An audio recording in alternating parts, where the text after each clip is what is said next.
Hello friends, welcome back to my channel.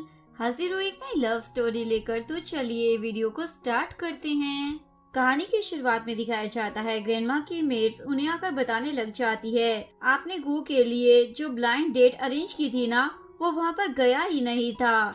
ये सुनकर grandma थोड़ा सा परेशान हो जाती हैं और बोलती है, ये न्यूज चला दो कि जो भी मेरे पोते से शादी करेगा मैं उसे अपनी हाफ प्रॉपर्टी दे दूंगी। जैसे ही ये न्यूज सभी लड़कियों तक पहुंचती है तो सभी इसी बारे में सोचने लग जाते हैं। कुछ लड़कियां तो बोल रही होती हैं, हम गू के करीब जा ही नहीं सकते हैं क्योंकि वो तो किसी को भी खुद के करीब आने ही नहीं देता है। लेकिन कुछ लड़कियां ट्राई भी करती है। पहली लड़की जैसे ही उसके पास जाती है तो वो पीछे हट जाता है, जिस वजह से वो लड़की स्विमिंग पूल में ही गिर जाती है। दूसरी लड़की उसके ऑफिस में आकर उससे हाथ मिलाने की कोशिश करती है, पर वो तो जूस उठाकर पीने लग जाता है। तीसरी लड़की उससे वाइन मांगती है, पर वो तो वाइन का गिलास उठाकर उसी के ऊपर गिरा देता है। टिंग नाम की लड़की, जो कि उनमें से एक ही होती है, वो गू की ड्रिंक में कोई ड्रग मिला देती है और वो फिर उसे पीने के लिए वो ड्रिंक दे देती है। उस ड्रिंक को पीने के बाद गू को तो बिल्कुल भी अच्छा नहीं लग रहा होता है, तो वो उठकर वहाँ से चला जाता है। जैसे ही टिंग थोड़ा आगे जाती है तो एक बंदा उसका हाथ पकड़कर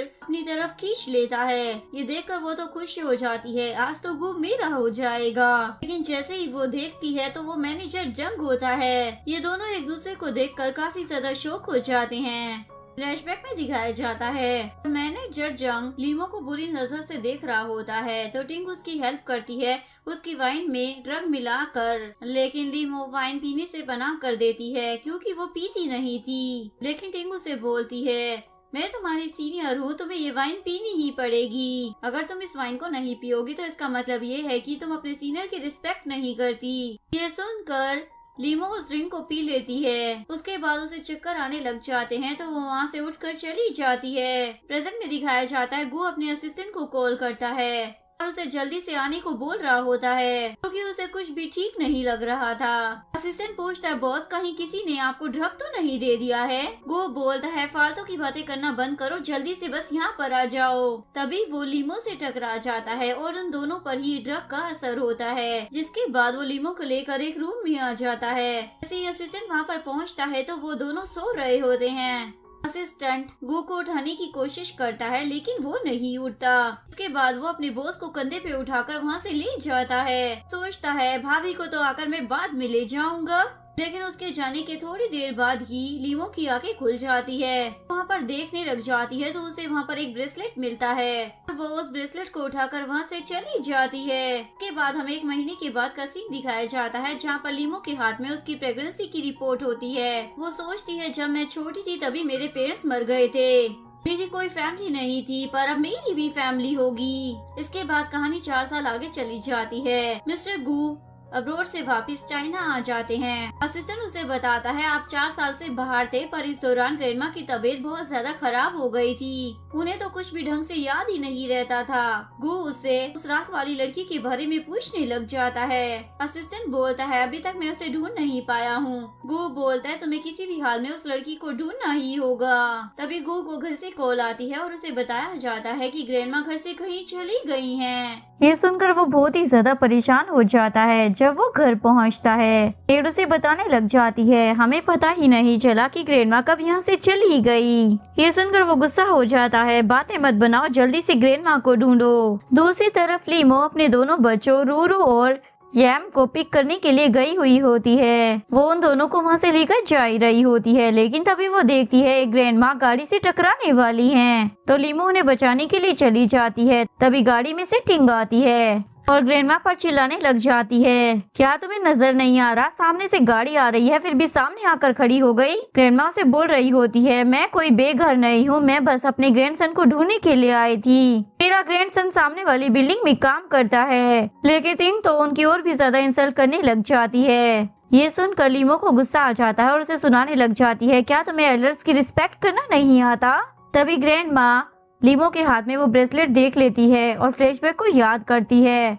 उन्होंने ये ब्रेसलेट अपने पोते को दिया होता है। वो बोलती है, जब तुम्हें कोई लड़की पसंद आ जाए ना तो उसे ये ब्रेसलेट सब याद कर ग्रैंडमा बोलती है, तो तुम मेरे घर की बहू हो। ये सुनकर लीमो बोलने लग जाती है, आपको जरूर कोई गलतफहमी हो गई है।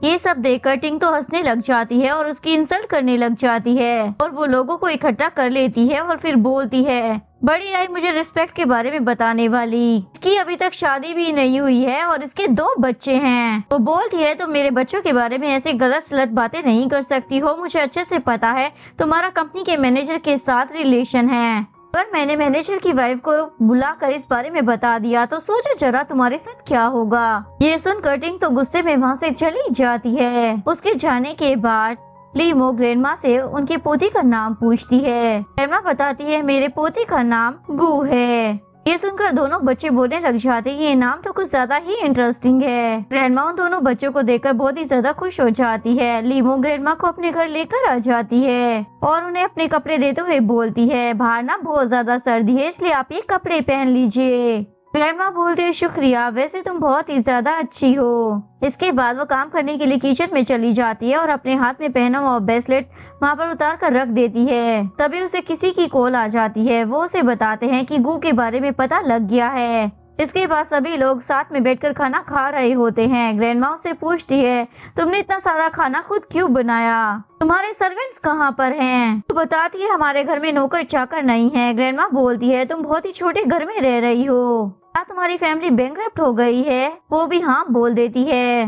ग्रैंडमा बोलती है तुम्हें फिक्र करने की जरूरत नहीं है, मेरे पास अभी कुछ पैसे हैं, और अपना ब्लैक कार्ड निकालकर उसे दे देती है। तुम इन पैसों को इस्तेमाल कर सकती हो। इन दोनों क्यूट से बच्चों को बिल्कुल भी भूखा मत रखना। इस कार्ड में 1 मिलियन है और पासवर्ड मेरे ग्रैंडसन की डेट ऑफ बर्थ है। तक मिस्टर गू भी अपने असिस्टेंट के साथ उनके घर पर आ जाता है। जैसे ही वो अंदर आता है तो लीमो उसे बैठकर खाना खाने के लिए बोलती है। तुम बैठ जाओ, मैं तुम्हें सारी बात समझा देती हूँ। जैसे ही वो खाना खाने के लिए बैठता है तो लीमो उसे सारी कहानी बता देती है। सारी बात सुनने के बाद गू की नजर ग्रैंडमा के ब्लैक कार्ड पर पड़ती है। उसे लगता है कि लीमो बहुत ही ज्यादा लालची है, इसलिए उसने उसकी ग्रैंडमा से उनका ब्लैक कार्ड भी निकलवा लिया। लीमो से बोलती है तुमने बताया कि तुम हमारी कंपनी में जॉब करते हो, पर मैंने सारी इन्फॉर्मेशन निकलवाई, तुम्हारा नाम तो कंपनी में कहीं भी नहीं है। वो बोलता है मैं वहाँ पर टेम्पररी वर्कर था इसलिए मेरी इन्फॉर्मेशन तुम्हें नहीं मिल पाई होगी।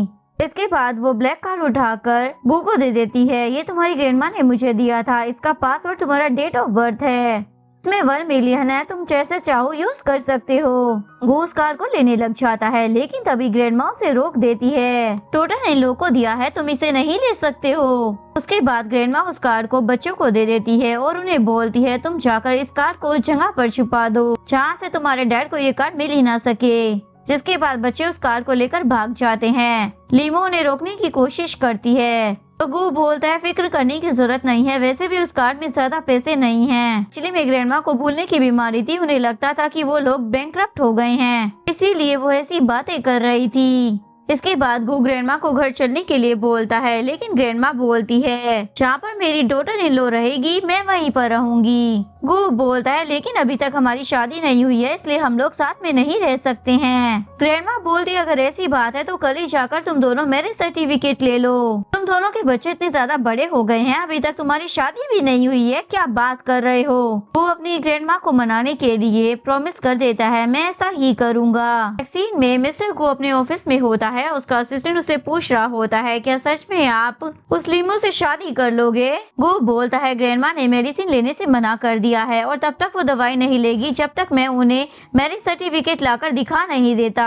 लेकिन मैं उस लालची लड़की के सामने गरीब बनकर जाऊंगा क्योंकि अगर उसे पता चला मैं इतना ज्यादा अमीर हूँ तो हो सकता है बाद में वो मुझे डिवोर्स ना देना चाहे। मैरिज सर्टिफिकेट लेने के बाद लीमो सोच रही होती है भले ही ये कॉन्ट्रैक्ट मैरिज है लेकिन इससे ग्रैंडमा की कंडीशन अच्छी हो सकती है और मेरे दोनों बच्चों को फादर भी मिल जाएगा। इसके बाद ग्रैंडमा बहुत सारी कार्स लेकर वहाँ पर आ जाती हैं और वो लीमो के लिए बहुत ही ज्यादा एक्सपेंसिव से गिफ्ट लेकर आई होती हैं। लीमो तो ये सब देखकर बहुत ही ज्यादा शॉक हो जाती है। मिस्टर गू भी उसे झूठ बोल देता है ये सारी कार रेंट पर ली गई हैं और ये सारे गिफ्ट भी ना फेक हैं। ग्रैंडमा की कंडीशन ठीक नहीं है ना इसलिए मुझे उन्हें झूठ बोलना पड़ा। लीमो उसकी बात पर यकीन भी कर लेती है। तभी गू का छोटा भाई टिंगशन भी वहाँ पर आ जाता है। वो ग्रैंडमा को आकर बोलता है गू झूठ बोल रहा है, ये बच्चे उसके नहीं हैं, इसने ये शादी सिर्फ इसलिए की है ताकि ये सारी प्रॉपर्टी हासिल कर सके। ग्रैंडमा तो उसे मारने लग जाती है तुम ऐसी बात कैसे कर सकते हो टिंगशन। गू भी उसे वॉर्न करने लग जाता है, छोटे भाई ऐसी बातें मत करो वरना अच्छा नहीं होगा। टिंशन बोलता है, अगर ऐसा है तो जाकर डीएनए टेस्ट करवा लो ना, सच सबके सामने आ जाएगा,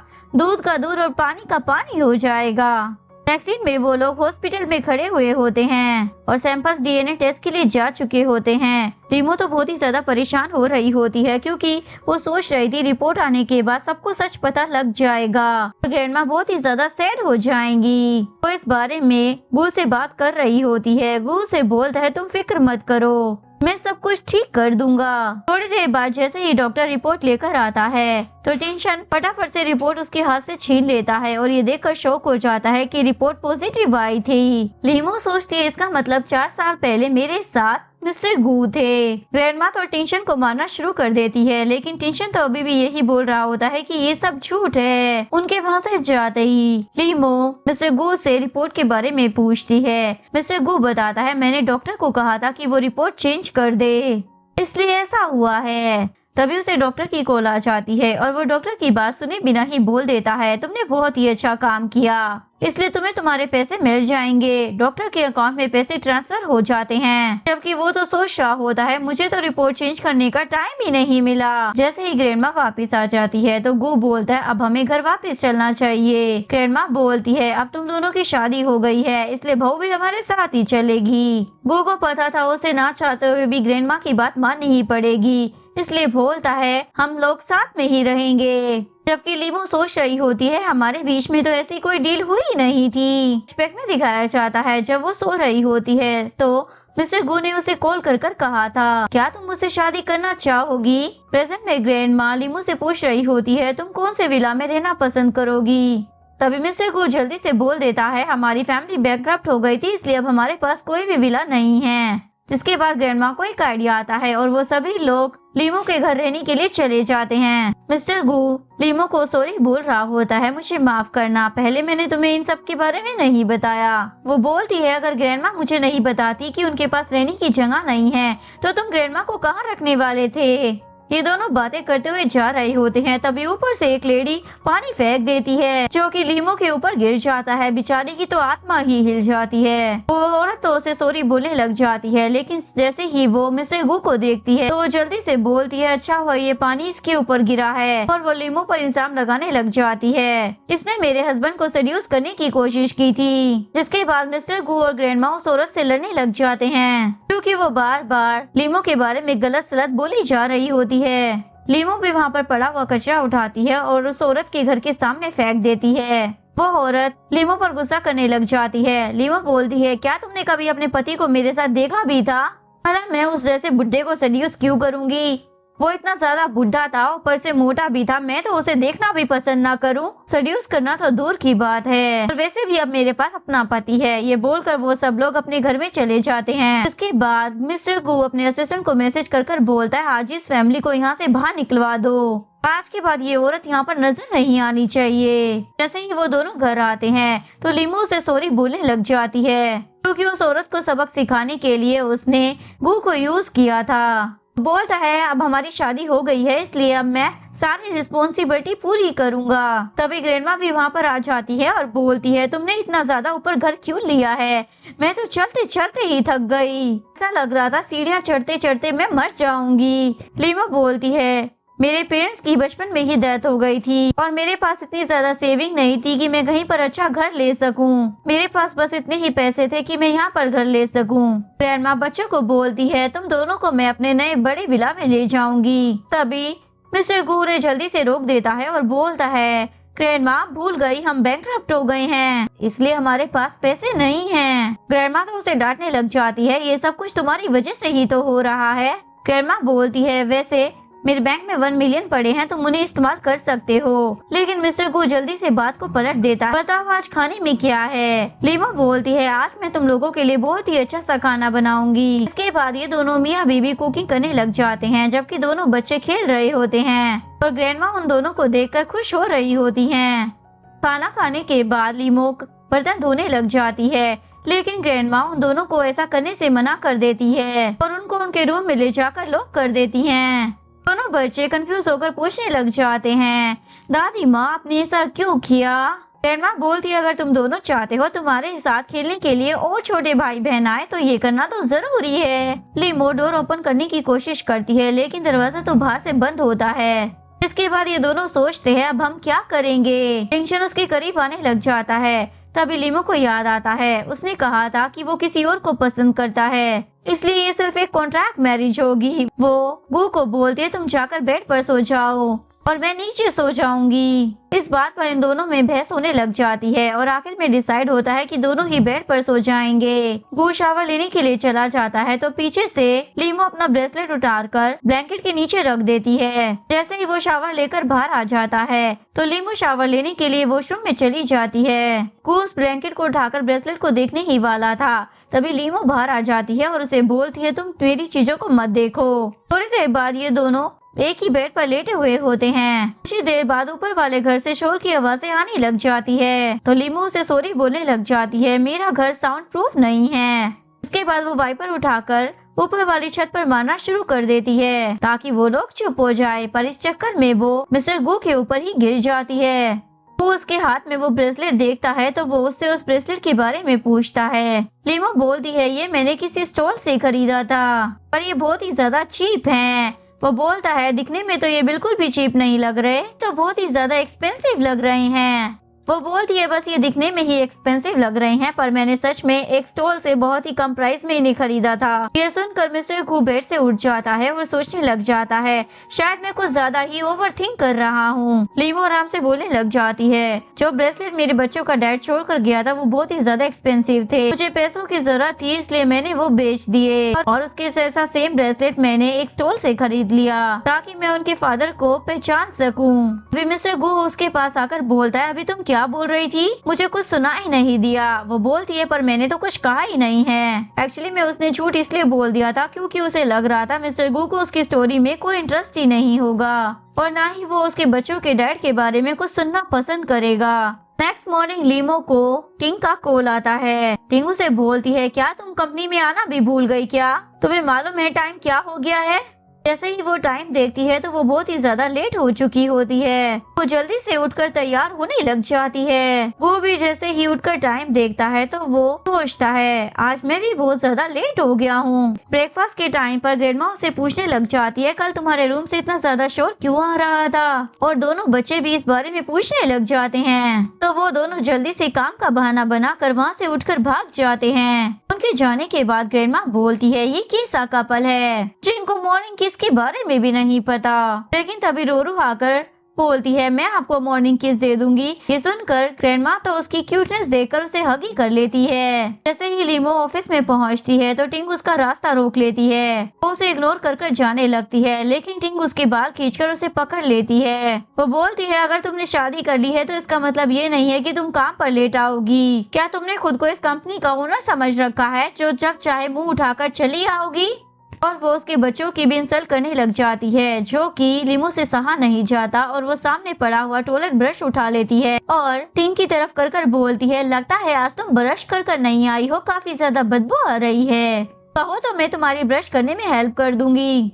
टिंग तो उस पर गुस्सा करने लग जाती है पर लीमो बोलती है मैंने तुम्हें पहले भी वार्न किया था, अगर तुम मेरे बच्चों के बारे में कुछ भी कहोगी तो तुम्हारे साथ अच्छा नहीं होगा, इसलिए बेटर रहेगा कि अब तुम मेरे मैटर में इंटरफेयर ना करो। टिंग तो गुस्से में मैनेजर के ऑफिस में चली जाती है। वहाँ पर आकर वो मैनेजर को सेड्यूस करने लग जाती है और उसे बोलती है प्लीज मेरी हेल्प करो क्योंकि वो लीमो मुझे बुली कर रही थी। मैनेजर भी उसकी हेल्प करने के लिए मान जाता है। नेक्स्ट सीन में लीमो कुछ पेपर्स का प्रिंट आउट निकाल रही होती है। तभी मैनेजर पीछे से आता है और गंदे तरीके से उसे टच कर रहा होता है। लीमो तो उस गुस्से से उसका हाथ पकड़ लेती है और सभी के सामने बोलने लग जाती है आखिरकार तुम करना क्या चाहते थे। मैनेजर तो मासूम बन जाता है, तुम किस बारे में बात कर रही हो। लीमो सभी को बता देती है जो मैनेजर अभी उसके साथ कर रहा होता है। लेकिन तभी टिंग आकर बोलती है तुम ऐसे ही किसी पर इल्जाम नहीं लगा सकती हो, वैसे भी सभी को मालूम है कि तुम्हारा कैरेक्टर कैसा है, तुम हर दूसरे इंसान को सेड्यूस करने की कोशिश करती हो ना। जिसके बाद लीमो समझ जाती है ये सब कुछ किया धरा टिंग का है, इसलिए वो मैनेजर से पूछती है क्या इसी ने तुम्हें ये सब कुछ करने को कहा था। ये सुनकर टिंग तो डर जाती है और बोलती है भला मैं ऐसी बात क्यों करूँगी, क्या तुम अपना कसूर मुझ पर डालना चाहती हो। और सभी मिलकर लीमो को बुली करने लग जाते हैं। मैनेजर उसे बोलता है, सभी को पता है कि तुम्हारी शादी भी नहीं हुई थी और तुम्हारे 2 बच्चे हैं। इससे तुम्हारे करैक्टर के बारे में साफ पता चल रहा है। तुम कितनी ज्यादा दूध की धुली हुई हो ना। तुम्हारे पास क्या प्रूफ है कि मैंने तुम्हारे साथ ऐसा किया था, कि तुम ही मुझे सड्यूस करने की कोशिश कर रही थी। अब जब सबको पता लग गया है तो तुम बचने के लिए सारा इल्जाम मुझ पर ही डाल रही हो ना। इसके बाद सभी लोगों को मैनेजर और टिंग की बातों पर यकीन हो जाता है और वो लोग लीमो को बुरा भला सुनाने लग जाते हैं। टिंग तो लीमो के बाल पकड़कर उसे नीचे बिठा देती है। चलो जल्दी से मैनेजर से सबके सामने माफी मांगो। बाकी सभी लोग भी उसे माफी मांगने के लिए फोर्स करने लग जाते हैं। तो लीमो सामने पड़ा हुआ वास नीचे गिरा देती है और गुस्से में बोलने लग जाती है, आप सब लोग मुझे ऐसे बुली नहीं कर सकते हो। और किसने कहा कि मेरे पास प्रूफ नहीं है। वो सामने वाला सीसीटीवी चेक करवाना चाहती थी। ये सुनकर मैनेजर तो बहुत ही ज्यादा डर जाता है। दूसरी तरफ गु अपने असिस्टेंट को बोल रहा होता है, तुम हम लोगों के लिए कोई घर ढूंढो जो कि अच्छी लोकेशन पर हो और उसमें 3 रूम होने चाहिए। इसके अलावा तुम रोरू और यम के लिए कोई अच्छा सा स्कूल भी, क्योंकि जिस स्कूल में वो लोग जाते थे वो बिल्कुल भी ठीक नहीं था। असिस्टेंट उसे पूछता है, 4 साल पहले वाली लड़की का आप क्या करोगे बॉस। वो बोलता है, तुम उसे ढूंढते रहो क्योंकि मैंने लीमो को पहले ही बता दिया है कि मैं किसी और को पसंद करता हूँ। जैसे ही वो लड़की मुझे मिल जाएगी ना, उसके बाद मैं लीमो से डिवोर्स ले लूंगा। असिस्टेंट धीरे से बोलने लग जाता है, लगता तो नहीं है कि बॉस डिवोर्स लेंगे। तभी गु को घर से बच्चों की कॉल आ जाती है। वो बताते हैं मॉम को ऑफिस में कुछ लोग बुली कर रहे हैं। ये सुनकर वो जल्दी से बाहर भाग जाता है और असिस्टेंट को बोलता है, लीमो के बारे में पता करो कि वो कौन से फ्लोर पर है। इधर मैनेजर लीमो को स्टेयर वाली साइड पर लेकर आ जाता है और उसे बोलता है, यहाँ पर कोई सीसीटीवी भी नहीं है, इसलिए मैं यहाँ पर जो भी करूँगा ना तो कोई भी मुझे रोक नहीं पाएगा और ना ही देख पाएगा। और वो उसके साथ मिसबिहेव करने लग जाता है। दूसरी तरफ बच्चों ने गु को बता दिया होता है कि उनकी मॉम गु ग्रुप में काम करती है। जैसे ही गु वहाँ पर पहुँचता है तो वो गुस्से से मैनेजर को रुकने के लिए बोलता है और फिर उसे पूरी तरीके से पीटने लग जाता है। मैनेजर गुस्से में बोलने लग जाता है, अबे ओए तू है कौन और मुझे मारने की हिम्मत कैसे हो गई। जैसे ही उसे पता चलता है ये लीमो का पति है तो मैनेजर का तो सारा डर दूर भाग जाता है, क्योंकि उन्हें लग रहा था लीमो का हस्बैंड उनके ऑफिस में कोई मामूली सा वर्कर है। मैनेजर उसे चैलेंज करता है, तू मेरा कुछ नहीं बिगाड़ सकता है, जो करना है वो कर ले। और साथ ही वो गु को उस कंपनी में अपनी पोजीशन बताने लग जाता है। के बाद गु जल्दी से एचआर डिपार्टमेंट में कॉल करता है और उसे कंपनी से फायर करने के लिए बोल देता है। ये सुनकर मैनेजर तो हंसने लग जाता है, अबे ओए तू मेरा कुछ नहीं बिगाड़ सकता, इसलिए दिखावा करना बंद कर। तो यहाँ पर सिर्फ एक टेम्पररी वर्कर है और दिखा तो ऐसे रहा है जैसे कि यहाँ का बॉस है। गु तो अपनी वॉच में टाइम देखने लग जाता है और कुछ ही सेकंड में टिंग के फोन पर एक मैसेज आता है। वो मैनेजर को बताती है, आपको कंपनी से निकाल दिया गया है। ये सुनकर मैनेजर की तो सिट्टी पिट्टी गुल हो जाती है। आखिरकार तू है कौन, तू मुझे कंपनी से कैसे निकाल सकता है। तभी वहाँ पर असिस्टेंट भी आ जाता है। उसे देखकर टिंग सोचने लग जाती है, ये तो प्रेसिडेंट का असिस्टेंट है, तो ये यहाँ पर कैसे आ गया। वो अपने असिस्टेंट को बोलता है, इस मैनेजर को कंपनी से लेकर जाओ और ये दोबारा इस कंपनी में नजर नहीं आना चाहिए। गार्ड्स मैनेजर को वहाँ से ले जाते हैं तो असिस्टेंट बाकी सभी को भी वहाँ से जाने का बोल देता है। टिंग मिस्टर गु को लीमो के पास के बारे में बताने लग जाती है ताकि वो उससे नफरत करने लग जाए, लेकिन लीमो उसे ऐसा करने से रोक देती है और उसे वहाँ से दफा होने के लिए बोल देती है। टिंग के वहाँ से जाने के बाद मिस्टर गु लीमो को स्टेयर पर बिठा देता है और उसे अपना ब्लेजर पहना देता है। लीमो से पूछती है, तुम यहाँ पर कैसे आए और तुम्हें कैसे पता चला मैं यहाँ पर हूँ। वो बताता है, मुझे बच्चों की कॉल आई थी, तुमने जो ट्रैकर उन्हें दिया था ना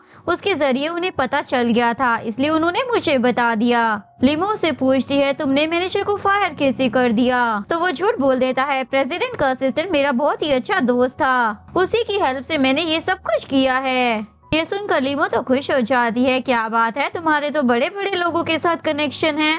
मिस्टर गु उसे अपना सैलरी कार्ड देता है और झूठ बोल देता है कि इसमें ओनली 1000 युआन है। ये सुनकर वो बोल देती है, अगर तुम्हारे पास इतने पैसे थे तो तुमने मुझे पहले क्यों नहीं बताया। हम इन पैसों से ग्रैंडमा का इलाज करवा सकते हैं, क्योंकि ग्रैंडमा की बीमारी दिन पर दिन बढ़ती जा रही है। अभी तो उन्हें लगता है कि वो बहुत ही ज्यादा रिच फैमिली से बिलोंग करती हैं और अगर उनकी हालत खराब हो गई तो पता नहीं आगे क्या होगा। हमें जल्द ही उनको ठीक करना होगा। मुझे तो ये भी नहीं पता कि उनकी बीमारी का कोई ट्रीटमेंट है भी या नहीं। फिर भी हमें ट्राई करना होगा और उसके बाद जो पैसे बचेंगे उनसे हम तुम्हारे लिए सर्दियों के कपड़े ले लेंगे। क्योंकि उसने देखा था कि मिस्टर गू के पास सर्दियों के लिए अच्छे कपड़े नहीं हैं। मिस्टर गू से पूछता है क्या तुम अपने लिए कुछ भी नहीं लेना चाहती हो? वो बोलती है मेरे बच्चे अच्छे कपड़े पहन सके और मेरा पति अच्छे कपड़े पहने और ग्रैंडमा बिल्कुल ठीक हो जाए, इसके अलावा मुझे और कुछ भी नहीं चाहिए। वो उसे घर चलने के लिए बोलता है, लेकिन लीमो बोलती है अभी मेरा ऑफिस टाइम खत्म नहीं हुआ है, इसलिए अभी मैं अपना काम खत्म करूंगी। भले ही तुम यहाँ पर टेम्पररी वर्कर हो, पर कंपनी के रूल्स होते हैं जिन्हें तुम भूल नहीं सकते हो। ये बोलकर वो खुद वहाँ से चली जाती है। असिस्टेंट मिस्टर गू को बोलता है बॉस, अब तो आपको पता लग गया है ना कि वो लालची नहीं है, तो क्या आप उसे अपनी ट्रू आइडेंटिटी के बारे में बता दोगे? वो बोलता है तुम मेरी वाइफ के नाम पर कुछ बिल्डिंग्स ले लो और कुछ मॉल भी। वैसे मैंने उसे झूठ बोला है, तो क्या कंपनसेशन के तौर पर ये सब काफी होगा ना? उसके बाद लीमो जाकर अपना काम करने लग जाती है और टिंग उसकी तरफ देखकर सोच रही होती है इसका पति तो एक टेम्पररी वर्कर है, तो ये सब कुछ वो कैसे कर सकता है। इसके बाद वो गू की फोटो किसी को सेंड करती है और उसके बारे में इंफॉर्मेशन निकालने के लिए बोलती है। काम खत्म होने के बाद लीमो वहाँ से चली जाती है। तभी टिंग को किसी की कॉल आती है और वो ये सुनकर एकदम शॉक हो जाती है कि मिस्टर गू उसी कंपनी का प्रेसिडेंट है जिसमें वो काम कर रही है और सोचने लग जाती है ऐसा कैसे हो सकता है, वो लीमो इतनी ज्यादा लकी कैसे हो सकती है। तभी मिस्टर गू असिस्टेंट से बात करता हुआ वहाँ पर आ रहा होता है और टिंग भी उनकी बातें सुन रही होती है। असिस्टेंट बोल रहा होता है क्या 4 साल पहले वाली लड़की को भी ढूंढना है बॉस, जिसके पास आपके बुद्धा वाला ब्रेसलेट था? अगर वो आपको मिल गई तो आप उसके साथ क्या करोगे? वो बोलता है अगर वो मुझे मिल जाएगी तो मैं उसे कुछ कंपनसेशन दे दूंगा, लेकिन अब मैं लीमो से डिवोर्स नहीं लेने वाला। उनकी बातें सुनने के बाद टिंग को समझ में आ जाता है 4 साल पहले लीमो ही उसके साथ थी और वो ये भी समझ जाती है कि इन दोनों को एक दूसरे के बारे में अभी पता नहीं है। और बुद्धा का ब्रेसलेट सुनकर उसके दिमाग में एक आइडिया आ जाता है। इधर लीमो बहुत तेज बारिश में घर जा रही होती है, लेकिन पैर स्लिप होने की वजह से वो नीचे गिर जाती है।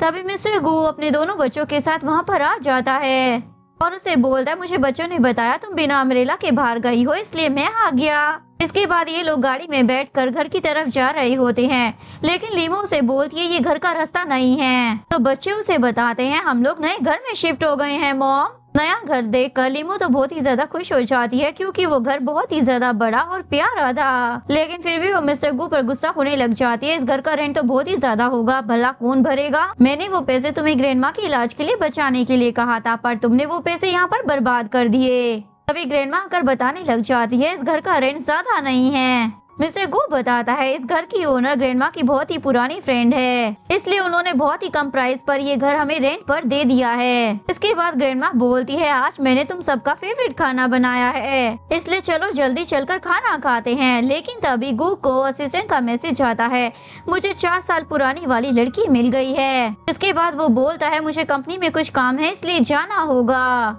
ग्रैंडमा तो गुस्सा करने लग जाती है क्या तुम हम लोगों के साथ खाना भी बैठकर चैन से नहीं खा सकते हो? इतनी भी फुर्सत नहीं है। लेकिन लीमो ग्रैंडमा को संभाल लेती है, जिसके बाद मिस्टर गू वहाँ से चले जाते हैं। नेक्स्ट सीन में वो अपने ऑफिस में बैठा हुआ होता है। लीमो से मैसेज करती है कि तुम अपना ख्याल रखना और टाइम से घर आ जाना। तभी वहाँ पर टिंग इतराते हुए आ रही होती है, जिसके हाथ में वो बुद्धा वाला ब्रेसलेट होता है। असिस्टेंट गू को बताने लग जाता है बॉस यही वो लड़की है जो 4 साल पहले आपसे मिली थी। गू से पूछता है तुम्हें कंपनसेशन के तौर पर क्या चाहिए? तो बोलती है ये ब्रेसलेट तुमने मुझे 4 साल पहले दिया था। फ्लैशबैक में दिखाया जाता है वो एक शॉपकीपर के सामने बैठकर बोल रही होती है 4 साल पहले एक लड़की तुम्हें बुद्धा वाला ब्रेसलेट सेल करने के लिए आई होगी, इसलिए मुझे वो ब्रेसलेट चाहिए। प्रेजेंट में वो सोच रही होती है भले ही लीमो की शादी इससे हो गई है, पर ये दोनों एक दूसरे की आइडेंटिटी को नहीं जानते हैं और इस बात का फायदा मैं उठाऊंगी। वो बोलती है मैं बहुत ही ज्यादा संस्कारी लड़की हूँ। 4 साल पहले जो कुछ हुआ ना उसकी वजह से मुझे बहुत कुछ फेस करना पड़ा और उसके सामने बहुत ज्यादा ड्रामा करने लग जाती है, जिसकी वजह से मिस्टर गू तो इरिटेट होने लग जाता है। असिस्टेंट भी ये बात नोट कर लेता है और वो टिंग से पूछता है, बताओ तुम चाहती क्या हो, जो भी है तुम साफ साफ बता दो। टिंग बोलती है, जो भी मैं मांगूंगी क्या वो मुझे दिया जाएगा? गू बोलता है, अगर मैं दे सका तो जरूर मैं उसे पूरा करूंगा। टिंग बोलती है, अच्छा तो तुम अपनी वाइफ को डिवोर्स देकर मुझसे शादी कर लो। लेकिन गू तो एक चेक साइन कर देता है और उसके पास जाकर बोलता है, तुम वही चीज मांगो जो मेरी पहुँच के अंदर हो। जो मैं नहीं कर सकता उसे तुम्हें मांगने की भी जरूरत नहीं है। वैसे भी जो चीजें तुम डिजर्व नहीं करती हो उन पर हक जमाना अच्छी बात नहीं। के बाद वो उसे चेक देता है और उससे अपना ब्रेसलेट मांगने लग जाता है। वो सोच रही होती है, इस बुद्धा ब्रेसलेट को खरीदने में मैंने तो अपने बहुत ज्यादा पैसे लगा दिए हैं और अब मैं इसे ये वापस नहीं दे सकती हूँ। लेकिन वो जबरदस्ती उसके हाथ से उस ब्रेसलेट को ले लेता है। और आज के बाद मेरी फैमिली के मामले में इंटरफेयर करने की बिल्कुल भी जरूरत नहीं है, दूर ही रहना। लेकिन टिंग तो ये मौका अपने हाथ से जाने नहीं देना चाहती थी और बोलती, अगर मैं कहूँ कि तुम्हारा एक बच्चा भी है तो तुम क्या करोगे? घर पर आने के बाद वो देखता है लीमो तो सोफे पर ही सो गई है। वो लीमो से पूछता है, तुम यहाँ पर क्यों सो रही थी? लीमो बोलती है, मैं तो बस तुम्हारा इंतजार कर रही थी, पता ही नहीं चला कब आँख लग गई। क्या मैं तुम्हारे लिए खाना लेकर आऊँ? तो वो झूठ बोल देता है, अरे मैंने तो बाहर से खा लिया था। वो उसे पानी देने लग जाती है और पूछती है, क्या तुम्हारी प्रॉब्लम सॉल्व आउट हो गई है? तो वो भी झूठ बोल देता है, हाँ मेरी प्रॉब्लम सॉल्व हो चुकी है। लीमो को वो परेशान लग रहा होता है, इसलिए वो उससे उसकी परेशानी की वजह पूछती है। गो उसे सच नहीं बता सकता था, इसलिए वो उसे बोल देता है कि सब कुछ ठीक है। लीमो बोलती है, अगर तुम्हें कोई भी बात परेशान करती है तो तुम मेरे साथ शेयर कर सकते हो। मुझे उन लोगों से बहुत ही ज्यादा नफरत है जो लोग झूठ बोलते हैं। नेक्स्ट सीन में वो अपने ऑफिस में होता है और असिस्टेंट उससे पूछ रहा होता है, अब आप क्या करोगे बॉस? क्योंकि मैडम ने तो साफ साफ बोल दिया है कि उन्हें झूठ बोलने वालों से सख्त नफरत है। पहले तो आपने उनसे अपनी आइडेंटिटी छुपाई और अब आप उन्हें ये भी नहीं बता सकते हो कि बाहर आपकी एक फैमिली भी है। लेकिन मिस्टर गू उसे चुप रहने के लिए बोल देता है क्योंकि वो इस बारे में और बात नहीं करना चाहता था। असिस्टेंट बोलता है, आप उस लड़की को तो अपनी जिंदगी से निकाल सकते हो, ये आसान है, लेकिन उस बच्चे को आप अपने आप से कैसे दूर कर पाओगे? गो बोलता है, अगर वो बेबी मेरा है ना तो मैं उसकी रिस्पॉन्सिबिलिटी लूंगा, वरना मैं किसी को भी मौका नहीं दूंगा कि मेरी फैमिली को कोई भी तबाह कर सके। दूसरी तरफ टिंग आज बहुत ही ज्यादा एक्सपेंसिव सा बैग लेकर ऑफिस में आई हुई होती है। उसका इतना ज्यादा महंगा बैग देखकर सबकी आंखें चमक जाती हैं और उससे पूछने लग जाते हैं, तुम्हारे पास इतने ज्यादा पैसे कहाँ से आए? टिंग बोलती है, ये मुझे मेरे बॉयफ्रेंड ने गिफ्ट दिया है। 4 साल पहले हम दोनों के बीच में कुछ मिसअंडरस्टैंडिंग हो गई थी, लेकिन तब से वो मुझे ढूंढ रहा था और अब मैं उसे मिल गई हूँ, इसलिए अब हम दोनों दोबारा से एक हो जाएंगे। तभी लीमो भी ऑफिस में आ जाती है तो टिंग जानबूझकर अपना ब्लैक कार्ड निकालती है क्योंकि उसने मिस्टर गू से लिया होता है। लीमो जल्दी से उसके हाथ से वो कार्ड लेकर देखने लग जाती है और फिर सोचती है, लगता है मुझे कोई गलतफहमी हो गई है, क्योंकि उसे लग रहा था शायद ये उसके हस्बैंड का कार्ड है। लेकिन फिर वो शांत बैठकर अपना काम कर रही होती है। ऑफिस के बाकी लोग जा चुके होते हैं। तभी गू उसके लिए खाना लेकर आ जाता है, लेकिन लीमो से वो खाया ही नहीं जाता। मिस्टर गू से बोलता है, अगर तुम्हें ये पसंद नहीं आया तो मैं तुम्हें बाहर खाने के लिए ले जाता हूँ। लेकिन लीमो उसे रोक देती है और पूछने लग जाती है, कहीं तुम मुझसे कुछ छुपा तो नहीं रहे हो ना? वो बोलता है, मैं अभी तुम्हें कुछ भी नहीं बता सकता हूँ, आज रात 8 बजे तुम इस रेस्टोरेंट में आ जाना। टिंग ने भी उनकी ये सारी बातें सुन ली होती है। रात को जब वो रेस्टोरेंट में पहुंचती है तभी ग्रैंडमा बच्चों के साथ उसके पास आ जाती है। दोनों बच्चे उसे अंदर की तरफ लेकर चले जाते हैं और उसे समझ नहीं आ रहा होता आखिरकार यहाँ पर चल क्या रहा है। वे उसे बताते हैं, डैड आज आपको प्रपोज करने वाले हैं, जिसके बाद लीमो तैयार होने लग जाती है।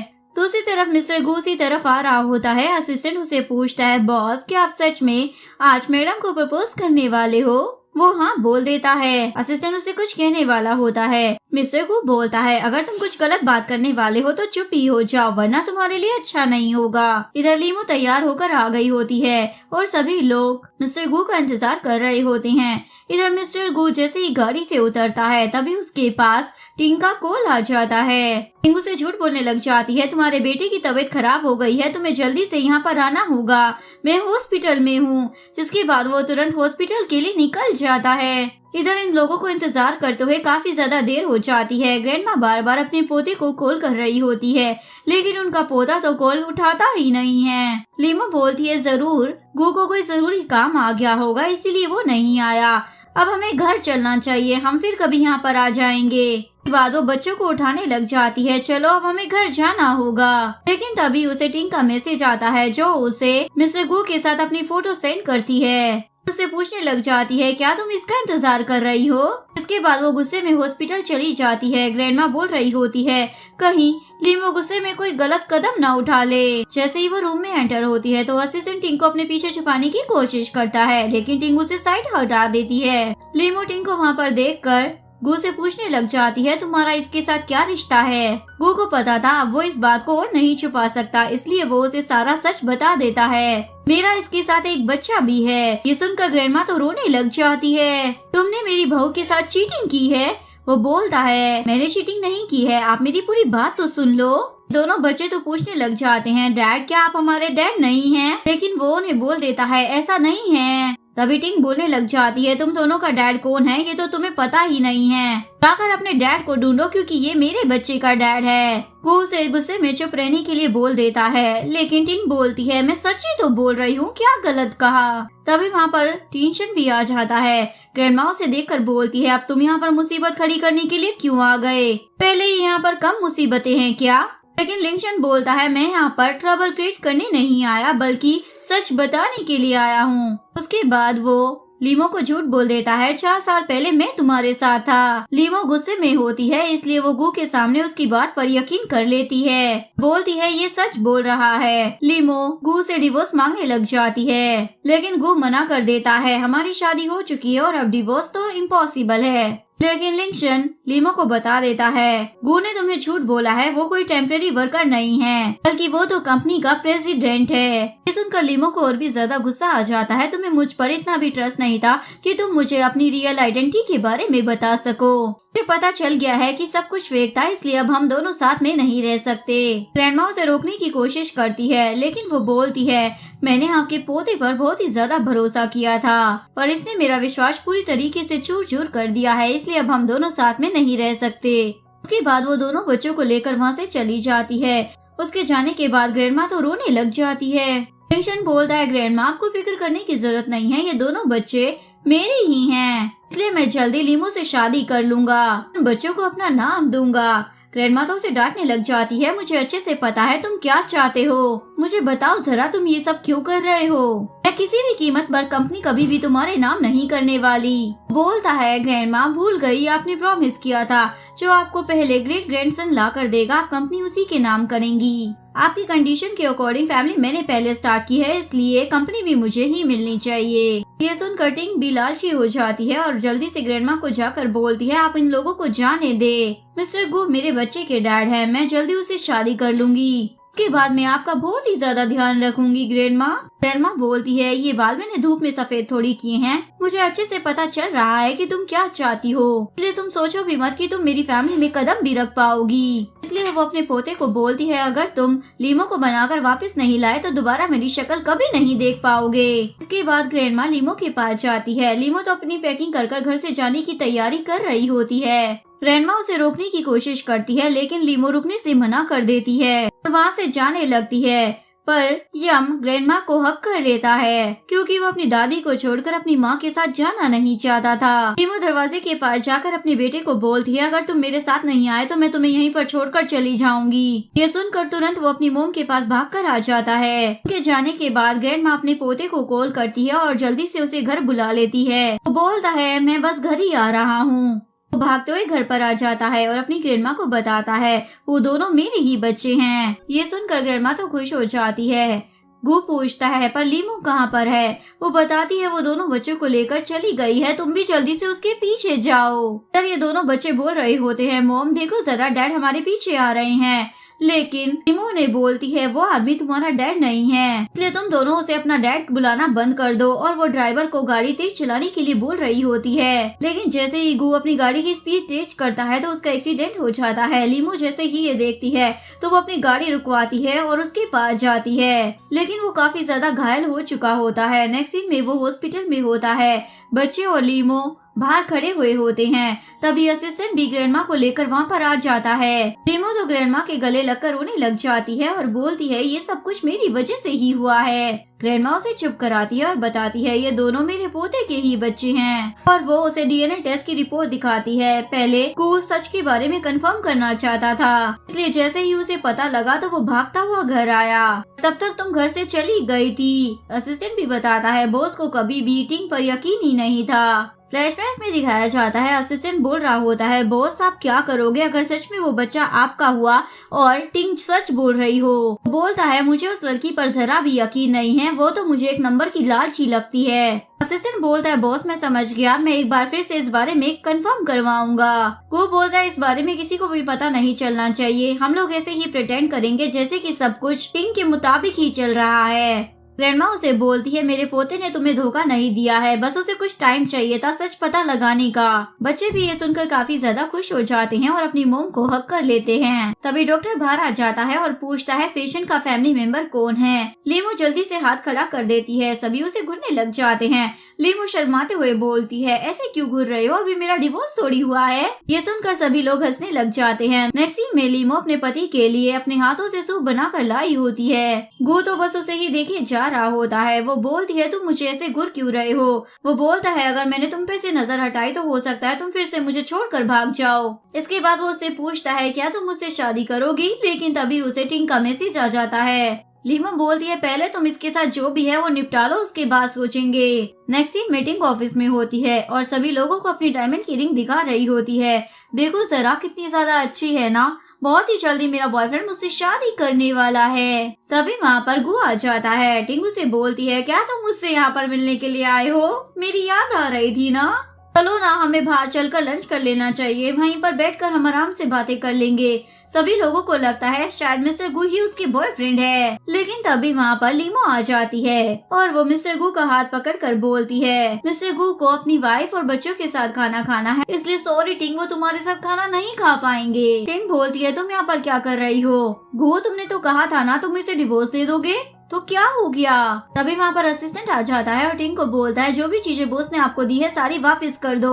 वो बोलती है तुम किस बारे में बात कर रहे हो, लेकिन तभी असिस्टेंट गार्ड को इशारा करता है, जिसके बाद गार्ड उसके बैग से ब्लैक कार्ड निकाल लेते हैं। टिंग बोलती है ये कार्ड मेरा है, मुझे वापस कर दो, लेकिन गूस से वो कार्ड ले लेता है और बोलता है मैंने तुम्हें पहले भी वार्न किया था, जो चीज तुम्हारी नहीं है उस पर हक जमाने की जरूरत भी नहीं है।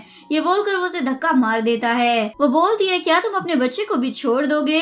वो बोलता है तुम्हें खुद ही बता दो कि उस बच्चे का डैड है कौन, क्योंकि मैं तो नहीं हूँ। तभी वहाँ पर वो उस बच्चे को लेकर आ जाते हैं और साथ ही मैनेजर भी आता है और वो मैनेजर को धक्का देकर नीचे गिरा देता है। वो बच्चा बोलता है प्लीज मेरे डैड को हाथ मत लगाओ, यानी कि वो बच्चा मैनेजर का था। ये सुन कटिंग बोलने लग जाती है अरे ये इसका डैड नहीं है, इसका डैड तो गू है। और अपने बच्चे को बोलती है चलो मिस्टर गू को डैड बोलो अपना। जब उसका बेटा ऐसे बोलने से मना कर देता है तो टिंग उसे मारने लग जाती है, उसे बार बार फोर्स कर रही होती है कि वो मिस्टर गू को अपना डैड कहकर बुलाए। टिंग बहाना बनाने लग जाती है मेरा बेटा इतने सालों तक अपने डैड के साथ नहीं था ना, इसलिए वो ऐसा हो गया है, इसलिए टिंग जल्दी से तुम मुझसे शादी कर लो, उसके बाद हमारा बच्चा ठीक हो जाएगा। गू अपने असिस्टेंट को बोलता है इन दोनों को पुलिस के हवाले कर दो, लेकिन मैनेजर बोलता है अब मैं आपकी कंपनी में काम नहीं करता हूँ, इसलिए आप लोग मुझे पुलिस के हवाले नहीं कर सकते हो।